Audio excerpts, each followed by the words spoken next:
Hi and welcome to Marketing Reef Get More Customers. So I'm Karen Bartle, I'm your host today, and I'm joined by a couple of guests today. We may be joined by another, but we'll see what happens. So today I've got two special guests. I've got Ross Keating, who is the client orchardist, and I've got Bob Jones, who is business mentor and Facebook marketing expert at AfterClick. Hi guys. Hi, Karen. How are we doing? Excellent, thank you. It's a great day down here on the Gold Coast. Pretty good down here in Perth. Got my coffee, so ready for the day. In Perth, very good, awesome. So I did do a very brief intro there, but I will get you to just talk a little bit more about what you do, if you don't mind, just so that the audience who don't know you already, or if they do, I know on Facebook we see each other all the time, but we don't always know what each of us does. We kind of don't talk about ourselves enough, do we? So Ross, just introduce yourself. Just tell us a bit more about where you are, what you do. Sure. My business is called The Client Orchardist, and the basis behind that is that people are doing okay, they want sales, but they tend to forget about their past customers and their existing customers and the people they've been in contact with. So I help them to identify who they are, put a planning and a process and some goals behind that, and then work with them to basically harvest more profits from delighted customers. Awesome, we like that. And tell us a little bit more about what you do, Bob. I've been in digital marketing for probably about 15 or 16 years now. So sales is a big component, obviously. Facebook, like you said, is my jam, as the kids call it these days, I believe. So we run a lot of campaigns for people that are trying to get sign-up leads, mainly coaches that are offering programs, etc. So sales is a big part of my day as well. So. Awesome. Good job. Good to have you on the show, guys. And obviously, a lot of people are out there wanting to make a living in business. That's why we go into business. We want to make a profit. We want to have some revenue at the end of the day to pay the bills and put back into the business, don't we? So I thought today what would be great to start off with, I don't know about you guys, is to talk through some of the things that you've seen people do that haven't actually necessarily increase revenue, things that some of the mistakes that people get up to with their sales that actually don't do them their business very well. You're nodding away there, Bob. What are you thinking? Tell us. Yep. So I think sales is one of those things when people get into their own business. Sales is a scary word. People think they're like they have to push, and because immediately like the car salesman or insurance salesman comes to mind often, I think. Whereas sales is, for me, it's more like a process of having an offer that is what the client is able and willing to pay for, and it's something they need, and the product should sell itself. You're just there to facilitate any questions that they might have. So I think sales, the pressure that people put on themselves to perform is something that shouldn't be doing mentally, because you only sell to the converted. You don't try to actually sell something to somebody who doesn't need the thing. So it is a bit of a mental thing sometimes. Yes, and I agree there. There's people at various points in your sales funnel, isn't there? And some people are selling way too soon or not selling soon enough, and it's getting that kind of balance right, isn't it? Yeah, absolutely. And Ross, tell us a few of the things that you've seen, or you've worked with a lot of people. What kind of things are they getting wrong with their sales? Sometimes it's really the basics.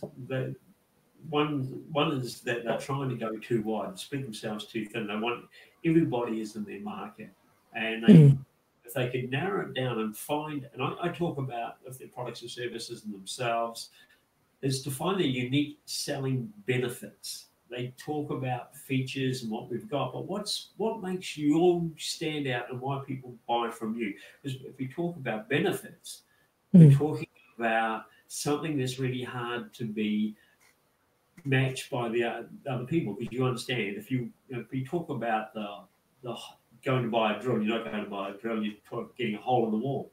But why do you want the hole in the wall? You want to plug the TV in on the other side.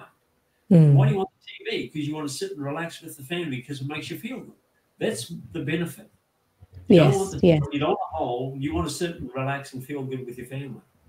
And you've got to understand that in your products and services. And the other one is they we all need sales, and we've all started out. We take the money, buy my services, and I'll pay. I'll give you my services, and you pay me. Be confident in your price, charge for the benefit you deliver, and know that you can do it. If you believe that you're doing something different, you can sell anything. I mean, a TV isn't worth $100,000. You tell me that TV from Harvey Norman's worth $100,000. All does. Yeah, it's just something you watch, isn't it? Yeah. I think you charge $100,000 for a TV. Yes, that's good. So selling the benefits, not just the features. Absolutely. I think if you look at examples in the market, like Samsung versus Apple, something that everybody could probably relate to, where Samsung is always about, we've got the latest technology, the fastest processes, and fast processes. Whereas Apple never tells people like what the specs are, and they just say, look, if you want to talk with your grandparents on the other side of the world, just use our device, one click of a button, and you're there. And a lot of people just buy into that because that's the human touch, I think, for sales. Obviously, that comes down to marketing, but I think they're a great example. Yeah, for sure. So some people getting it wrong, some people getting it right. What are the things that you suggest are the right things, the right tactics to use in sales to generate revenue, either fast or slow? I mean, some people are not that bothered about generating a huge amount of income fast or even long term. But for people that need money and that need to generate money fast, what are some of the tactics that they can use to do that? Ross? Do you want to jump in there, Ross? I'll go. I was just about to say, Bob. From my perspective, is go back and talk to people you've talked to before, because find those that you've had a connection with. And when people say no, if they've bought from you, they are likely to buy from you again. There's some research about 2014 that was done based around a lot of online, but you can translate it to just about anywhere and sort of say, well, the figures must be about the same. But they said if somebody bought from you once, they were 27% more likely to buy from you again. If they bought from you twice, it's 45% more likely to buy from you again. If they bought 3 times more, it's 54%. So, Bob, if I gave you some leads and I said, look, these ones are 45% more likely to buy from you again, would you like those, or would you like to go and find some new people, prospects from somewhere else that you've never been before? I like a challenge, but I also like the easy way sometimes. So I'd rather get those people in for sure. But of course, they'll only buy from you again if they had a good service in the first place, right? Absolutely, yeah. Absolutely. And I think the thing is, like, the problem is with trying to generate money quickly. A lot of people, when they're they're back against the wall, when bills are due and all that kind of stuff, they will jump on any opportunity they believe is going to be a right fit, which means that they will sell themselves short. They're getting into a cycle where it's like, okay, we've got clients that are not ideal, but they're paying the bills for now, but they can't get out of that cycle. And because they spend so much time on those needy clients, they don't have the time to find the right people to actually scale their business. So, like Ross said, definitely go into your past and see, okay, who I've been working with, even past colleagues that have moved away and started their own business or whatever it might be. Being online, being seen, being on your social media is important, because people actually get to look behind the curtains. It's not a quick win, but it is something in the long run, if you want to play the long game, that you just have to be part of, things like this, getting online on interviews and stuff. So, Yes, because it's about getting clients in the first place, but what about retaining clients? What about getting them coming back time and time out and time again? Because I see that's often people's problem on Facebook, etc. Yeah, it's much easier to retain than it is to obtain. Simply because you're well aware of the project that you've been working on. The client knows the ins and outs. You have a personal connection there. I always say, if you're working with someone and they like what you do, there's always an upsell somewhere along the line. Even if you haven't created it yet, You can say, you jump into a meeting and say, you know what, we're currently doing $100,000 a month because of this. However, have you considered that if we, for example, open up this channel, we can double that revenue? And then your client is going to be, yeah, let's, go ahead and do this, because obviously the familiarity is already there, the trust is there, your authority is there. So it is a lot easier. The mistake I see a lot of businesses make is like they're one-off transactions, one-off client purchases, and that's it. And they try to find the next person. So yeah, there's definitely a lot of merit in building that relationship and getting into a point where the client is going to look for you for advice. Yes, for sure. And Karen, if I could maybe add to that, is that, and forgive me if people don't like hearing numbers, but if you have, I like to have some certainty and some reason for doing things, because I'm very right-brained. I dream in psychedelic bullet points. So I like that, yeah. That's good. From that point of view, I believe there was some research back in about 2004 that showed that 67% of people who stopped doing business with a company did so because of perceived indifference. I say that the company, they didn't know whether the company loved them or not. Okay, so you've got to show, I call it, you've got to show them the love. And it's not, and it can be over time, but you've got to show them you understand them. It's a conversation, and even prospects. I mean, you've talked to people, when they say no, it's never no, never, ever, ever, very rarely for that point of view. It's no, not now. So if you've contacted and I've been interested enough to get a proposal or a conversation about your services from you, maybe you can keep on going. And they say that it takes about between 7 and 12 touches to convert to a sale. And that does mean 7 straight emails, by the way, or 12 straight emails. And, it's a like of a post, sending some information, a phone call, hello, whatever. But it's a whole combination. Is it? Yeah. But you've got to go back to those people, and it takes time. And we talk about immediate money. When I'm talking to clients, I talk about 90 days. You've got to find what the problem is, resolve it, contact, and away you go. And your sales cycle, Bob, you can probably talk about sales cycles better than I can. But sales cycles are really important. You've got to understand how long it is. I worked with a company where that sales cycle was 18 months to 2 years. From the time I said, hello, Bob, to the time Bob signed, was somewhere between 18 months and 2 years. So I'm not going to solve the problem in the next 90 days even with that type of sale process. You've got to understand that. Yeah, a long time. Absolutely. And I think that's, once again, the beauty of social media is those touch points. They go almost in the subconscious, because I consistently see you online, and it's like you don't even have to reach out with an email. It could, there's the guy that I've seen talking about, sales on this interview, for example. Immediately, that's an additional level to your trust factor. And what it comes down to is TLC, like Ross said, because basically people need to know that another person is on the other side and cares about their business and about their goals and objectives. We often see that in our industry where people are getting pitched, and it's like the first question they'll ask is, how much is this going to cost me? And I don't answer those questions, because that's a very wrong mindset to approach things from. And it's like, look, how much are you trying to make out of our services? Because if we're working together and we can 10x your revenue, does it really matter how much it's going to cost you? Because that means the more money you put into us, the more money you're going to get out of us. You know what I mean? Absolutely. And I think that's the problem with a lot of people, where they see buying things, if they don't believe that the offer is going to be a good fit, that it's going to cost them instead of actually benefit them. So I'm not sure where I was going with this. I lost my train of thought. But no worries. Do you want to take over, Karen?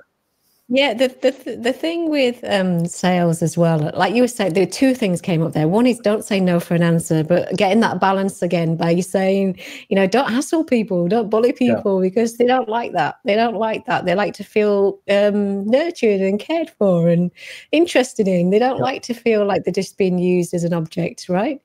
And so there's that one side of it, but there's the other side of not giving up, that tenacity and persistence and not fearing rejection. Actually, because if you're the only salesperson in your business, you can't give up. You've got to develop the skill to be the best salesperson you can, and to be willing to keep going. And even though you're getting the no at the time, is to think, well, okay, that doesn't mean that's the no forever, right? And the additional benefit to this kind of stuff is, like, we talk to prospects as well, and we're not cheap. Like, we are probably in the high end of the market, which means that some people simply don't have the budget or the capital to actually work with us. However, during our talks, I never dismiss them. I never say, look, where's my time or whatever, because what happens is they have friends and family and business partners and whatever it might be that actually get referred to us. And it's like, hey, I was talking to Bob about all this stuff. Now we can't afford him, but I think this might be perfect for you guys. So, and this is a very, very warm, qualified lead that comes in at that stage. And then, it becomes the same thing. So I've always learned and been taught that be nice to everyone, from the janitor in the building to the receptionist to the CEO, because you never know who's going to be the person that you're going to end up working with. So there's opportunity. Super important. And I think that's a good point, Bob, because I think a lot of people don't see opportunities beyond the end of their noses sometimes. Pretty much. And they're so blinkered on this is it, and if this isn't it, then this isn't it at all. And I think that is so kind of blinkered in that you never know. You never know when you're speaking to somebody. People burn bridges all the time. Like, they just go like, oh, I didn't get what I wanted. I'm not going to answer my phone. I'm going to block them on social, whatever. And then what happens is you're going to get a reputation behind your back, and people don't want to work with you anymore simply because of that fact. So, yeah. Yeah. Do you want to come in, there, Ross? They tend to forget. You made a good point about networking or in people behind them. I always work on the basis that when I'm talking to you or to Bob or anybody, you've got maybe 200 people behind you in your network that you can refer me to. You may not be direct clients, but there's a portion of those people that that may be people who could benefit from using my services. And if you have that in mind, why would I want to burn the relationship with you? Then I don't have access to your network. And so many people go to networking and say, "Oh, that was a waste of time." Well, yes. I didn't. How do you know? How do you know? You've got to go back. It's persistence. You mentioned before, Carol. It's persistence, going along and talking to people. You've got to change your message. If something's not working, what isn't working? But you've got to be clear on what you're talking about. And Laurel Clement is a really great person. She helped me nail it down. What is it that you do clearly and concisely? What you do that makes them want to talk about more? People ask me about, I'm the client orchardist. What's a client orchardist? It is so intriguing, isn't it? You want to know. Yeah. But it's the network behind you, the persistence. That's the key. That's key in business everywhere. Yeah, absolutely. And sorry, Karen, go ahead. No, I was just going to go back to a point that you said earlier about when someone calls you, when they're calling as a prospect, and you're having to be, especially one-man bands who are having to sell themselves on the phone and their business, is don't answer their question immediately. Why would you? Because you don't know about them yet. You can't possibly know their objections and where to pitch what you're doing with someone who you have no clue about. And so, I always suggest, answer a question with a question, because you'll get round to it eventually, but ultimately you can't answer the question unless you know exactly what the problem is. Exactly. So the thing is, when leads come in, often they have no idea what actually is available, what they need to do, and this is why they seek out a specialist, right? So the problem there is their limited amount of information they have is they're going to base their decisions based on what they have available to them at that stage. Where it's your job to educate them and say, well, look, this is your particular situation. These are the things that are available to you. This is how you could roll this out potentially. This is how much it's going to cost. This is how long it's going to take. These are the results that you're going to be getting. Because what happens there is people all of a sudden go, oh, wow, I never even thought about this. Or absolutely, I watched a YouTube video and somebody said I had to do this thing, or I read a blog post and then they said I had to do this thing. But they've all got these fragmented pieces of information that, yes, are relevant. However, they're not in the right order. So on the call itself, what I try and do is really sit down and say, look, this is where you are. This is where you want to get to. these are the steps we have to work back towards to getting there. You go have a think about that, and if you're ready, give us another call. And that's it. And then what happens is a few days later, they're going to come back and, holy crap, and my mind's blown. I see the light now. Well, you've added so much value on that 5 minute, 10 minute, 15-minute call that they couldn't have potentially got if you'd have just told them your prices. Exactly. And then it could have been missing potentially out on a huge opportunity of knowing what potentially could be valuable to their business, right? Absolutely. Yeah. I think when you're mentioning price, people don't. Well, I can say to you, look, would you like to pay me 5 cents right now for me to help you? And you'll say no to me because you don't know how I might be able to help you. So you're turning me down for 5 cents. And I said, Bob said before, if somebody can, 10 times your business, does that sound like a good investment? Yeah, it does. Of course. Investing $5,000 and I'm going to get $50,000 back. That sounds a pretty good deal. Yeah. And a lot of folk do buy on price. Unfortunately, they do. And price isn't the right thing to be buying on, because the value that somebody can offer may way outweigh what you might get down the street with the other guy that's trying to, charge you a fraction of the price. But what you're going to get at the end of it? Are you really going to get what you want from that? I think on the other side of that, as well as like from a service provider's perspective, where people like compete on price consistently, you can't win that, especially when you live, for example, in Australia, because people can outsource to Philippines or India, whatever it might be, and there is no way that their cost of living is going to meet up with our standards. So you can't win that. What happens is people then over here start hiring people there as a business and as a model. The problem is you can't win it because it's so easy to just slash your prices consistently, which means your business isn't going to run. You're stressing out. You're spending so much time. We found that it's all about value delivery. So pricing is almost a non-issue, because if we, like Ross said, if we can turn your 5,000 into 50,000, why would you not do it? Or would you try to get that done for 3,000 and save 2,000? You know what I mean? It makes no sense. Yes. So definitely, as a business owner, do not compete on, because it's a race to the bottom of the barrel, and you don't want to be caught up in that. So set yourself apart, put your pricing up. It also has a psychological advantage that people actually see you as more valuable. And it's a mental block that a lot of business owners don't seem to be able to break through, but I guarantee it works. Awesome. Any more, Ross? Do you want to chip in any more today, or we could? That benefits, well, not sort of benefits, but you perceive value. There was many moons ago. Unfortunately, I'm old enough to remember many moons ago. There was a car wax company, and they weren't doing as good as they were, but they felt they had a really good product, and so they did a blind test, and they got the people. They gave three cans. No differentiating factor. Nobody knew what it was. And they said that this one was good and this one was the average and the next one down. And then they got them out and they gave them the cans of branded stuff, and their one performed in the middle of the pack. And then they changed it around and they made one can gold and black, and the other ones were just dull, plain packaging. The one that was gold and black did really, really well. It was the best product out. Mm-hmm. And it was their product in black and gold. And same product, And when they did it, and if you pay more, as Bob said, there's a prestige factor. But what people tend to do is they tend to discount. And I really dislike discounting. Yeah. Because there are numbers, I've got a spreadsheet that does it up. Effectively, if you're only making maybe 10 or 15% profit on a product, after everything. Yeah. I mean, if you discount it by 10%, generally you have to sell nearly 50% more product to make the same product if you sold 10 of them at the same price.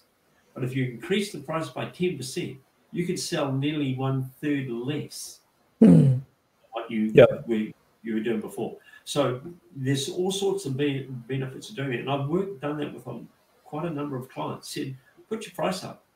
Because if you're charging between $85 and $120 an hour, that's what the market range is, and you're charging 85. Yeah. What's the difference between you and the guy that's charging 110? Probably not a lot. It comes back to the mentality again, the mindset of if it's not working, I must decrease my prices, I must discount, I must do anything I can to get sales in, and then you get desperate. I think a lot of people get desperate, and instead of thinking, well, if I'm not doing very well, I don't want to be pedaling hard in low gear. I've got to put my prices up, so less at higher rate, and yeah, I completely agree. But it's hard, isn't it? It's hard for people to get that when you're in that kind of situation. Because it's scary, because what happens is the phone rings and, you haven't had a great month and you need to meet your quota. And what happens is you get someone on the line and you know that you want to get them. Doesn't matter what, because you think, oh, it's going to add a little bit to, the bottom line this month. The problem is, like, they're going to have a walk in the park, because they're just going to say, no, I want to pay half of that, and then even less than that, and I want to have extras. And you'll do it, you'll bend over backwards. And what happens is you're going to get even stuck even more. You're painting yourself in a corner. Yeah. So you have to be willing to go in there and say, look, these are my boundaries. This is the price point I'm setting.